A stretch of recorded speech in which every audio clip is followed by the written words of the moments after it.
Во недопрената природна убавина во подножието на планината Огражден се кријат двете села Штука и Иловица.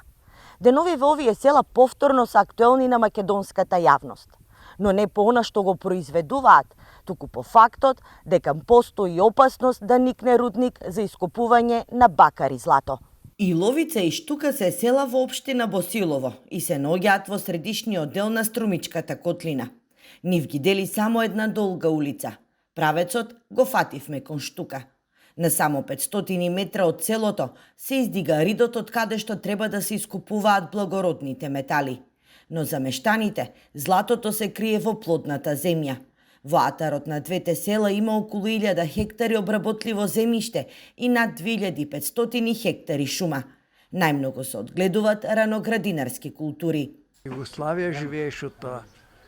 Без Струмичко поле Македонија ќе стане едно делче од планетата, значи без храна, без ништо и така мора да настапе раселување, иселување и пустош. Тука има и дивеч, има се, значи има и лов, има и народу тука 30% живеат од гави. Гавички се рода ода вада гавики, собера гавики, долу ќе зема парички.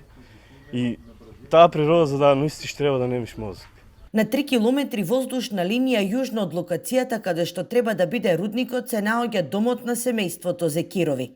Нашиот соговорник Боро, откако останал без работа, решил новинарското перо да го замени со мотика. Произведувајќи мед, малини, капини и други раноградинарски производи и овоше, сега ја обезбедува семејната екзистенција. Вели отварањето на рудникот ќе значи и крај за неговиот мал рај. Ова ниското ридче тамо, целото треба да биде срамното со нула позиција и 600 метра да се влезе дол во длабочина. Тоа значи, одиде мојата вода. Значи, мене ќе ми врне прашина на 3 км, што друго, ќе ми врне отровна прашина секој ден. И за екологистите рудникот Иловица Штука е рудник на смртта и се е страв дека во процесот за добивање на руда ќе се користат цијанид и сулфурна киселина.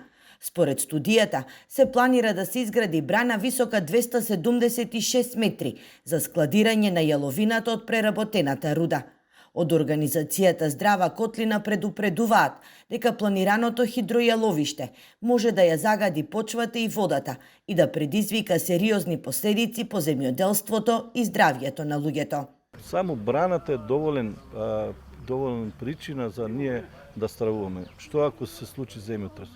Што со подземните води кои што ќе бидат загадени, кај што нивната студија пишува 30% ќе биде загадени водите. Што значи тоа 30%? Кој ќе го измери? Подземните води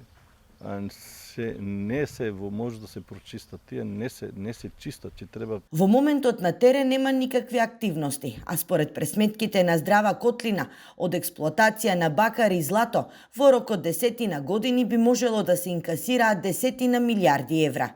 Дозволата за ископ на благородни метали во Штука и Иловица ќе значи смрт, не само за котлината, туку и за зелените појаси во Грција и Бугарија.